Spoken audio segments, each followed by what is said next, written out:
those who question the world beyond the sky? This is the complete opposite from what we know of Akama. History been rewritten or something? Huh. These two are... So many guests today. Let's see who's here now. Two distinguished guests of the prophecy. One a clever and adorable warrior. The other, also quite heroic. You two heroes must be the children of the prophecy that the Imperator spoke of. I didn't get a chance to greet you earlier. My apologies. I'm Apollonius, the Dux Helcalithist, one of the 5 sages at the Grove of Epiphany, advisor to the Flame Chase Army. This is Virginia from Castrum Cremnos, the Dux Carminum and historian of the Great Imperator. Hello. To you both. Nice to meet you, Dux Helcalithist and Dux Carminum. You two are inseparable, aren't you? This is... Oh, she wants to find someone to help with research for her new work. Alright, cover it up as you need to. It's alright. I am the far-seeing eye and all-hearing ear of Akama. I see and hear every single thing that happens in the streets and alleys of this place.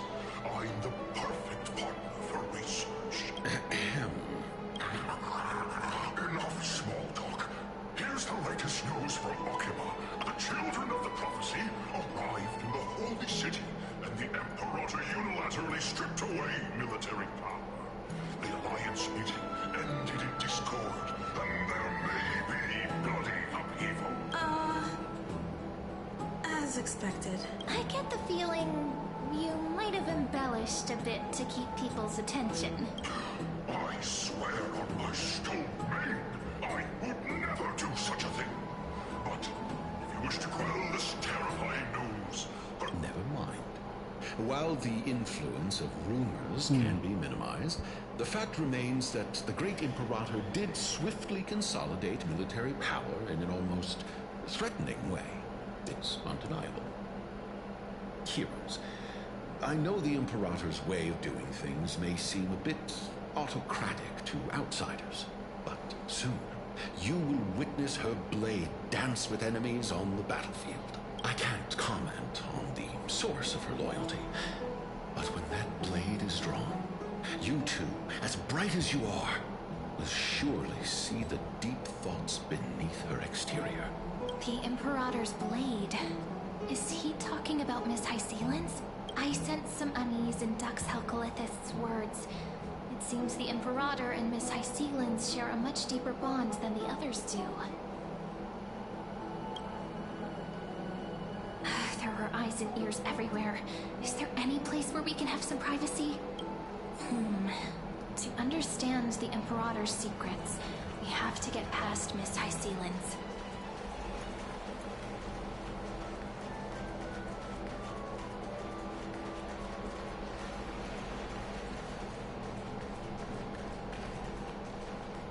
This place was your original bath chamber. Perfect for avoiding prying eyes. Huh? This smell is... Wait, don't go in yet. Who's there? Oh shit. Oh, the little gray fry in a pink suit. Little sea hair? You barged into here without warning. Was it an accident, or did you wish to bathe with me? Is that so? Sorry. We didn't mean to disturb your bath. We'll leave now. It's no big deal. There's no need to panic. This is the natural state for me. People on land force themselves to wear clothes, adding unnecessary constraints. Forget it. I mean, they're also for stopping diseases and stuff. Should scold me again. All right. Please make yourselves comfortable and wait a moment. Let me first wash off the blood of the hunt, and then I'll...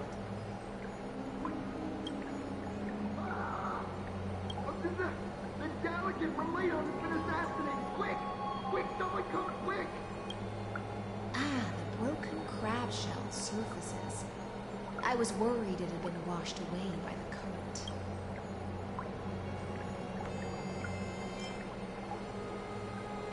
Please go ahead.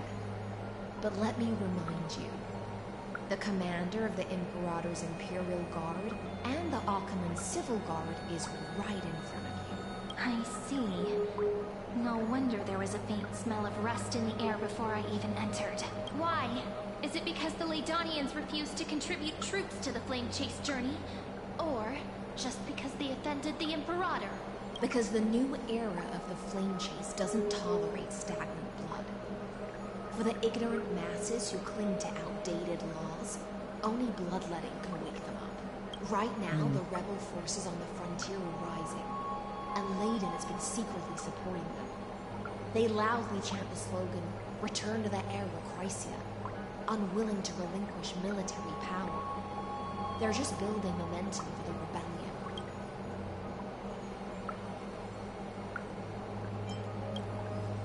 Thinking is a right given to citizens by the Imperator. I won't interfere with your thoughts, as long as you don't try to reverse the current of the times. You and I will both be free. But, Miss Hysealans, I can't even hear the slightest hint of joy in your words. Because I've already tasted ultimate freedom. Long, long ago, I lived in the sea. In that lightless abyss, far beyond civilization's reach, the great fish consumed the small.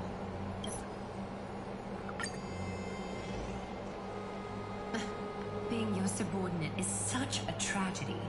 I'm always having to worry about the messes you leave behind. It's simply our duty to the Imperator. All ready to go in an instant.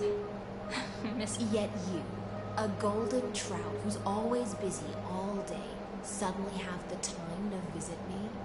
Do you think I wanted to come? I suggest you burn some more of the incense offered by our allies, lest my creations be tainted by the reek of fish. I'm only here on the Imperator's behalf to remind you to prepare for the banquet. Fine. But I must retort. What you call the reek of fish, to me, is the unique fragrance of the sea. Besides, if my fine clothes get stained, won't you just give me new ones? I won't.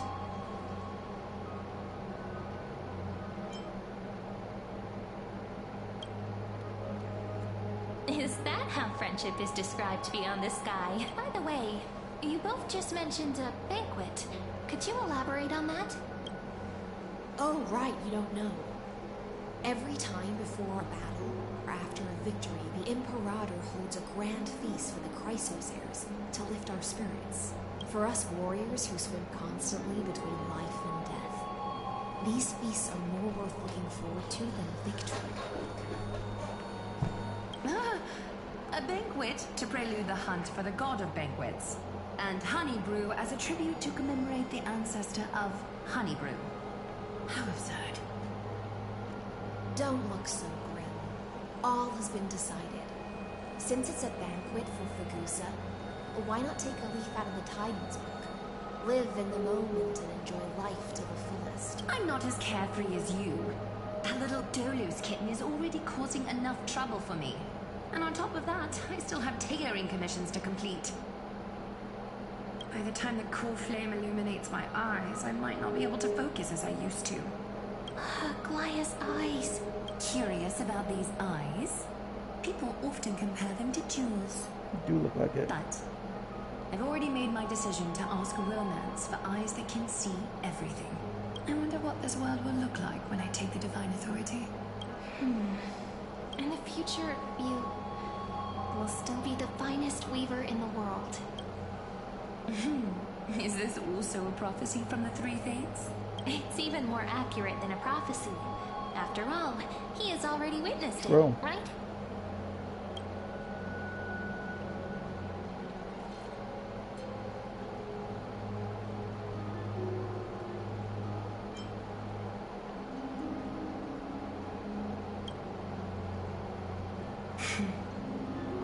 Become a demigod and lose your humanity.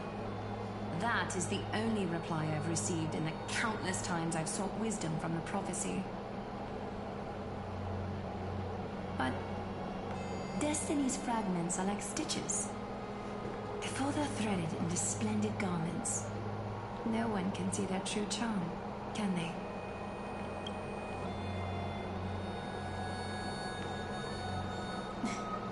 Aglaia has always been troubled by the divine duty she must bear. But, thanks to you, she seems to be in much better spirits. Just as she knows how the spinning wheel trembles, I can sense the smallest changes in the damp air. As for whether we know each other well, I've swum beside her since she was a child. Most of the time, I can understand the whispers in her heart. For those words she was too shy to say herself, I'll raise a glass to you on her behalf. Rest well and prepare yourselves. After all, every time we drink and talk could be the last celebration we have in this life. Miss High Sealance has given us the bath chamber. It seems she really does do whatever she wants.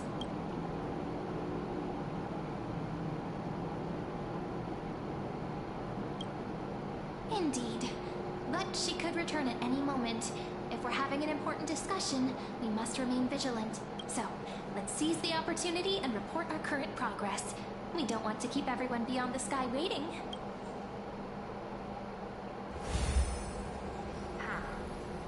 First, while that little empress with a candle stuck on her head didn't explicitly say it, she firmly rejected your request to take over the law. Fair enough. Second, Lygus is indeed in this timeline. But since he's somehow connected to that little empress, you have no way to find him. As expected. The road ahead will be long and difficult.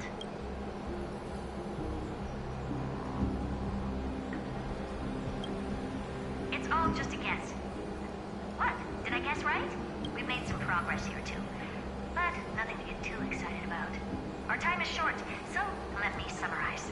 Concerning the origin of that Intellitron, the firewall he created uses Contorsane algebraic expressions. But ever since Aiden invented the 9-worded formula, this kind of mathematical logic no longer exists in the cosmos. Lygus is definitely connected to Genius Society, so stay alert.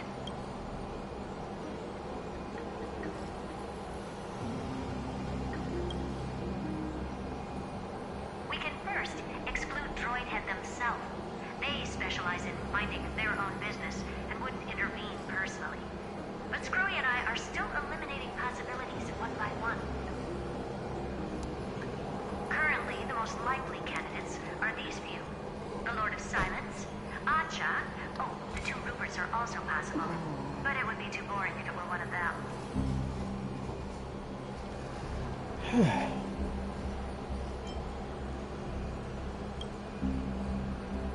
I've told you, his technology is both outdated and complicated, no less than genius. But ultimately, he's not an Eon. We can handle it. That's all I have to say. We'll depend on you to continue pushing things forward within this world. Keep in touch regularly. And remember, don't let your guard down. Madame Herta is a real whirlwind. Well then, let's use the banquet Aglaia mentioned as our next starting point. Ceridra's trusted followers should all be present at that time.